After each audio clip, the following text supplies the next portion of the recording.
Konferensi pers Polres Batu, terkait dugaan percabulan di sebuah pondok pesantren dan dugaan pemerasan pada pihak pondok. Kota Batu, Siap TV.com. Hari ini Polres Batu melalui Kapolres Batu AKBP Andi Yuda Pranata merilis beberapa peristiwa dan informasi yang telah berkembang, baik dugaan kasus pertama adanya dugaan pencabulan yang korbannya berstatus sebagai santri dan kasus kedua terkait peristiwa tangkap tangan OTT, beberapa pelaku pemerasan yang telah dilaksanakan Polres Kota Batu. Konferensi pers ini digelar di halaman Polres Batu sekira pukul 10.45 WIB. Kapolres AKBP Andi Yuda Pranata mengatakan kasus yang pertama terkait dugaan pencabulan terjadi sekitar bulan Desember tahun 2024, yang masuk ke Polres Batu pada tanggal 22 Januari tahun 2025, yang masih dalam penyelidikan sehingga benar-benar bisa membuktikan pelakunya dan dipastikan bahwa penyelidikan masih terus berjalan. Kapolres berpesan pada masyarakat untuk tetap waspada dan menjaga anak-anaknya dari tindakan asusila seperti ini. Salah satu korban pemerasan itu terhadap pemilik pengasuh pondok pesantren Ponpes yang berlokasi di Kecamatan Bumiaji, Kota Batu. Pelaku pemerasan dua orang berinisial L, oknum wartawan warga Malang, sedangkan inisial F warga Kota Batu profesi seorang aktivis. Sesuai keterangan dari Kapolres Batu, AKBP Andi Yuda Pranata mengatakan bahwa teman-teman awak media sekalian.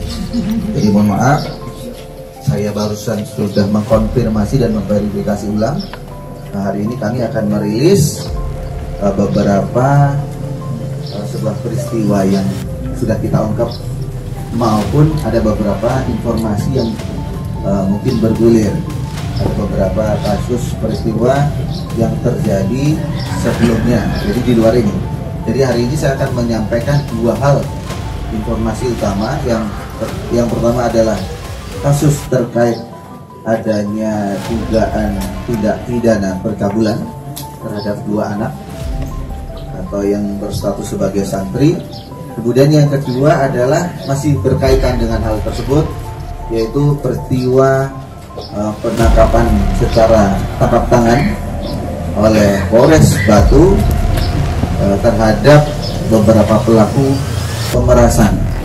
Nah, ini yang pertama berkaitan dengan kasus yang masuk ke Polres Batu, yang sudah kami dapatkan informasinya. Ini ada sebuah peristiwa yang terjadi sekitar di bulan September 2024. Namun ada beberapa upaya kasus ini, ya, progresnya masuk ke Polres Batu sekitar tanggal 22 Januari 2025. Artinya kalau ditarik dari hari ini lebih dari 1 bulan. Nah, tindak lanjut yang sudah dilakukan Polres Batu, penanganan kasus ini berstatus masih dalam tahap penyelidikan. Nah, karena ingin memastikan apakah calon terduga tersangka atau calon tersangka ini nanti betul-betul kita pastikan benar adanya. Saya pastikan bahwa penyelidikan ini masih terus berjalan. Kita mohon doakan masyarakat, publik, terutama khususnya Batu, para orang tua yang punya anak, ya, kita semua turut prihatin supaya penegakan hukum terhadap perempuan dan anak, terutama anak-anak, dimanapun mereka berada, baik yang mungkin ada di rumah maupun boarding school atau sejenis tersebut, bila mana terjadi pelanggaran motif tidak pidana, maka kita akan prioritaskan. Itu yang pertama, rekan-rekan. Kemudian yang kedua berkaitan dengan proses penyelidikan yang dilakukan oleh Polres Batu. Nah, rupanya ada sejumlah oknum yang kemudian melakukan aktivitas pemerasan, diduga pemerasan, dengan memanfaatkan peristiwa yang sedang berlangsung. Oke. Kalau ditarik dari garis pertama, semenjak peristiwa ini terjadi di bulan September 2024, kemudian rupanya ada upaya yang sudah dilakukan. Ketika itu upaya ini ditangani pertama kali oleh teman-teman dari P2 TPPA Kota Batu, dan teman-teman sudah menyimpulkan bahwa proses ini harus diteruskan untuk penegakan hukumnya, dilanjutkan prosesnya, begitu. Tidak ada proses mediasi. Jadi terima kasih teman-teman tetap konsisten dari P2 TPPA untuk meneruskan kasus ini, sehingga dihantarkanlah pelaporan secara ofisial secara resmi kepada Polres Batu di tanggal 22 Januari. Jadi artinya dari salah satu tersangka yang sudah ada di salah satu di belakang saya ini mencoba untuk menginisiasi adanya proses mediasi. Namun teman-teman dari P2 TPA ini tetap menyimpulkan atau menyepakati ini harus dilanjutkan. Ya, perlindungan terhadap anak harus tetap ditegakkan. Kemudian setelah tanggal 12 Januari, fakta yang ketiga, setelah proses ini kemudian dilanjutkan dalam proses penyelidikan, sekira beberapa hari setelah tanggal 27 Desember tadi, yaitu di kantor P2 TPPA, rupanya saudara yang di belakang saya ada 3 orang, ada 2 dari 3 berinisial FDY dan CLA melakukan inisiasi untuk melakukan pertemuan lagi dengan pihak yang diduga dalam kasus pertama ini. Dia seorang pengurus begitu ya, dalam satu tempat ini melakukan sebuah pertemuan, yaitu di salah satu kafe, saya inisialkan namanya Kafe Oka. Dari perbincangan tersebut disampaikan tentang peristiwa-peristiwa ya, namun materinya adalah materi sebenarnya masuk dalam ranah penyelidikan Polres Batu waktu itu dalam proses pengumpulan alat bukti. Nah, ada proses-proses ini yang kemudian dibahas. Kemudian dari pihak salah satu pihak pondok ini berinisial FDY dan CLA melakukan inisiasi untuk melakukan pertemuan lagi dengan pihak yang diduga dalam kasus pertama ini.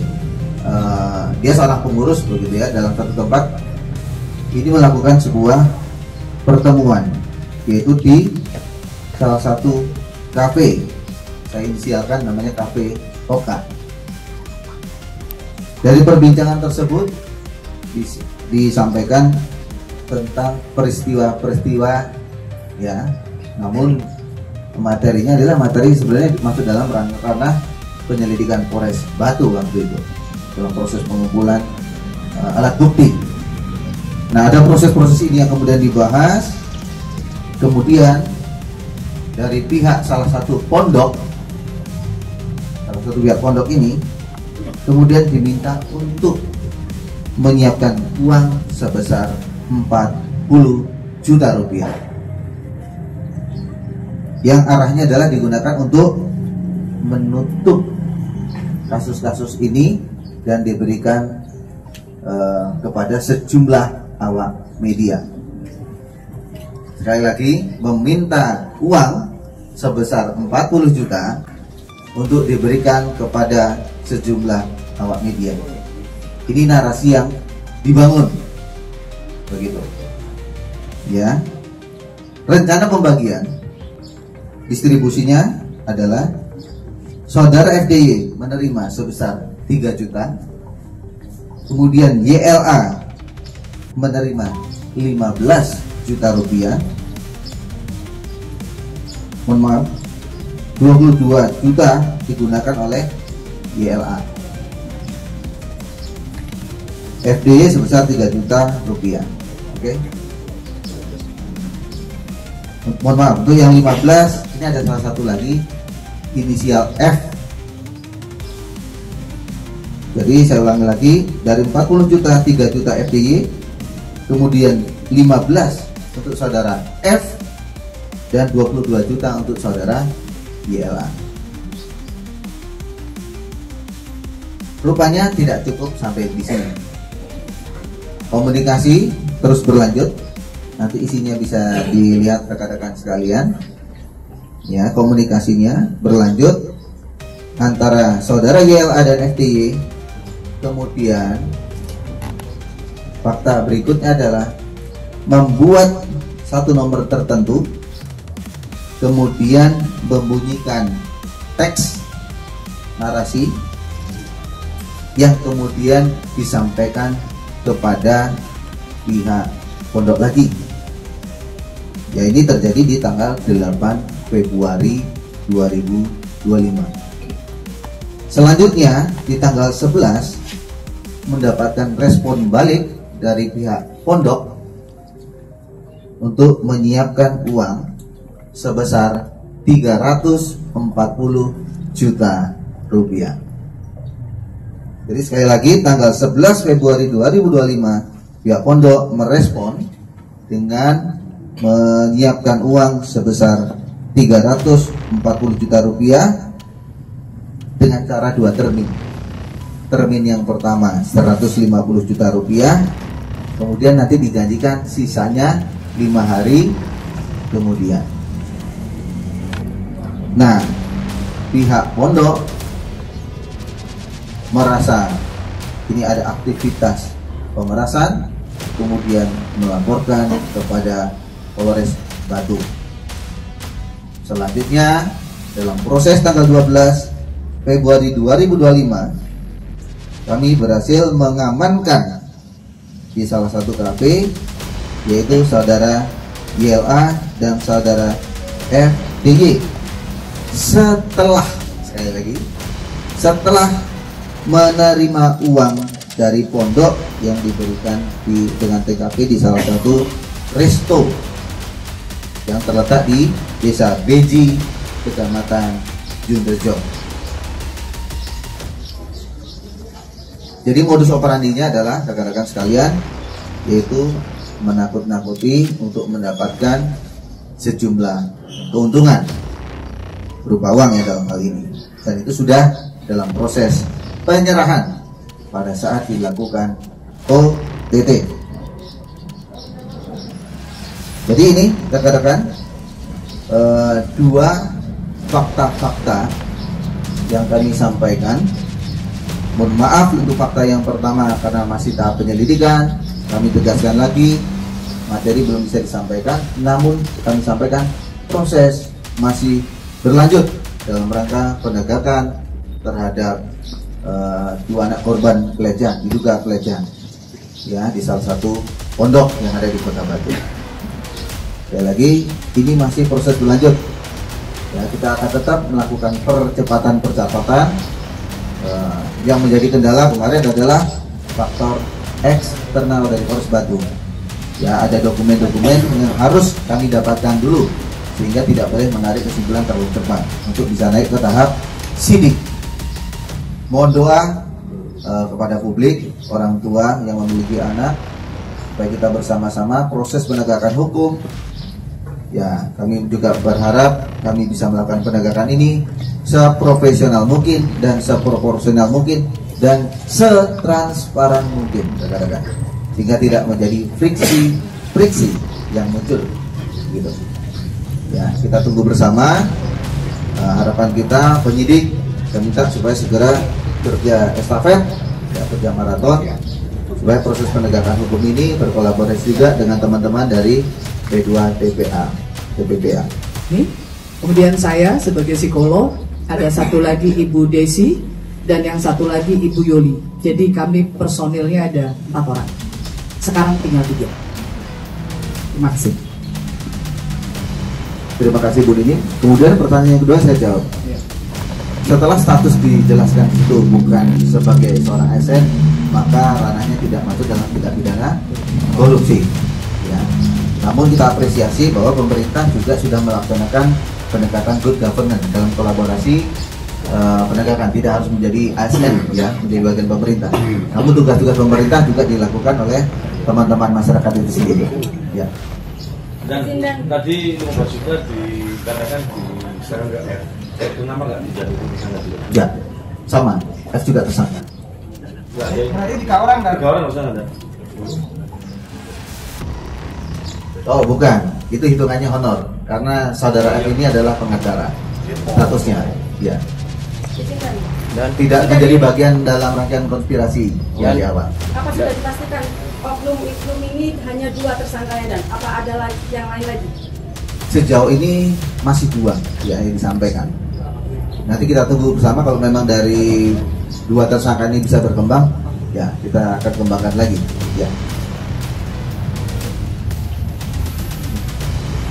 Silakan. Dan yang beberapa media yang disebutkan itu apa benar dan kenyataannya dan apa cuma narasi dari tersangka? Ya ini kan baru keterangan sepihak dulu ya. Kita verifikasi lagi nanti. Ya. Karena uang memang masih utuh nih. Ya. Itu hanya mungkin narasi yang dibangun bisa juga, gitu ya. Nanti kita itu pembuktian, materi pembuktian di pengadilan, oke? Untuk uang 150 utuh. Yang 40 tadi sudah dibagi-bagi seperti yang sudah saya sebutkan. Yang menyerahkan uang di resto siapa? Bagaimana? Yang menyerahkan uang di resto kepada apa? Ya, korban. Korban. Ya. Pihak ponpes apa korban? Pihak ponpes dalam Pihak ponpes ya. Untuk media yang terlibat siapa aja dan berapa orang? Ya itu kan tadi masih narasi yang dikembang, ya. Belum disebutkan satu persatu. Berarti dari yang 40 itu belum terbagi ya? Hanya terbagi. Sudah, yang 40 pertama sudah dibagi. Saya sebutkan tadi. FDY menerima 3. Kemudian 15 juta untuk honor pengacara. Ya. Kemudian yang 22 juta GLA sendiri. Ya. Uangnya ada di situ, uangnya. Ya. Untuk media itu ya. Ya, awalnya sebutannya untuk media kepada pihak pondok. Narasi itu dibangun seperti itu. Ya.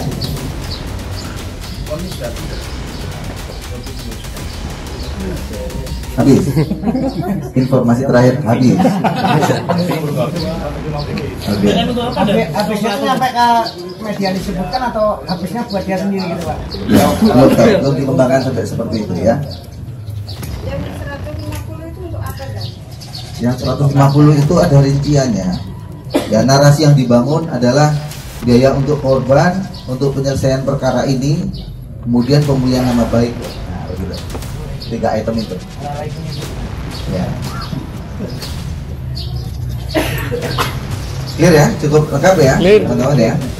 Baik, terima kasih. Itu kan Ya. makanya kemarin dari 150 itu katanya mencakup ya Polres Batu dan 27 media katanya yang berada di luar. Ya, itu narasi yang dibangun oleh tersangka, begitu ya.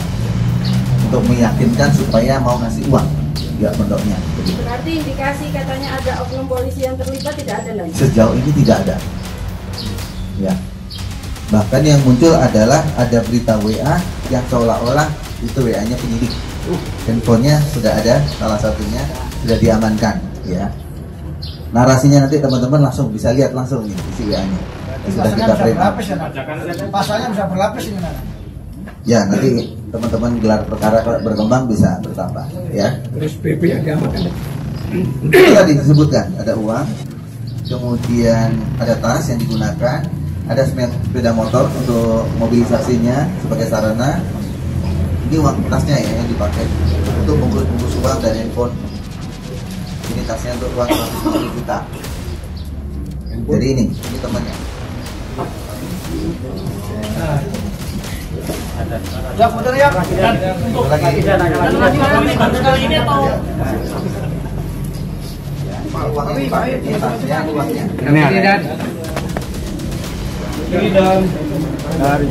Ini dan Benar ini dan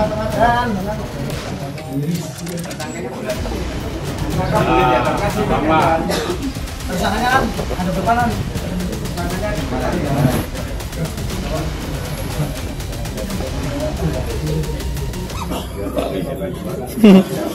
Dan pelaku ini melakukan modus seperti ini baru sekali atau sebelumnya pernah melakukan?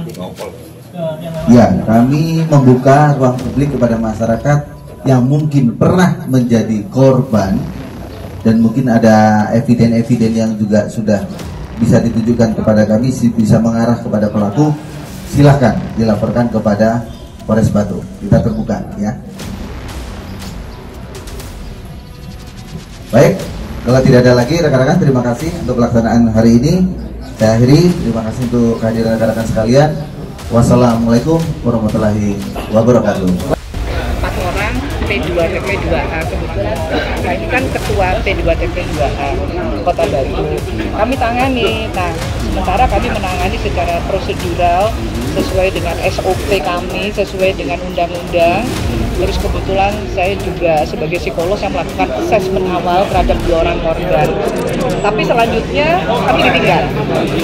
Kami bertiga, saya Nining, Bu Desi, dan Bu Yuli, akhirnya tidak tahu menahu sampai terjadi OTT. Tapi bagaimana kemudian sekarang peran dari lembaga itu untuk kemudian tetap melanjutkan ini?